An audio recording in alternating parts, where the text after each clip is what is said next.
আমরা ইচ্ছে করেই আজকের অনুষ্ঠানে আবার সেই পুরনো প্রথায় ফিরে গেলাম, অর্থাৎ এখানকার পুরনো ট্র্যাডিশন বা ফসেলস এর পুরনো ট্র্যাডিশন মেনে একদম গোড়ার গান, যেটাকে অনেকে বাংলা রকের সহজ পাঠ বলেন, সেই গান অর্থাৎ আরো একবার দিয়ে শুরু করলাম। আমার মনে হলো কল্যাণীর জন্য এই পুরনো প্রথায় ফিরে যাওয়াটা খুব জরুরি।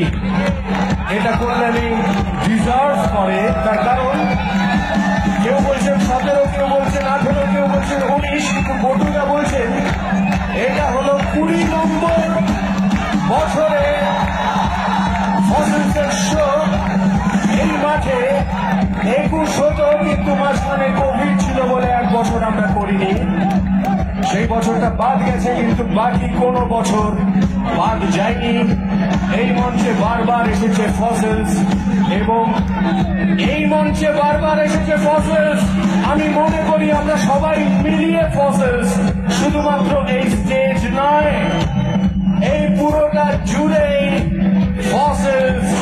এই পরিচয় পুরোটা জুড়েই আমাদের জীবাশ্মে সংঘর্ষ হয়, সমীকরণ হয়, রসায়ন হয়, কথা হয়।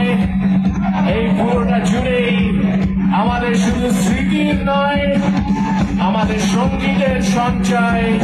এই পুরোটা জুড়েই আমাদের অস্তিত্বের সময়। তাই বলছি, আর দেরি কেন? যেখানে আছো সেখানে দাঁড়িয়েও কিন্তু কাছাকাছি আসা যায়। তাই মনে মনে আরো কাছে এসো, আমার পাশে এসো, আমার হৃদয়ে ঢুকে এসো। কি আসবে তো? আর এটা যদি সঙ্গীতের বাড়ি হয় তাহলে অবশ্যই বলবো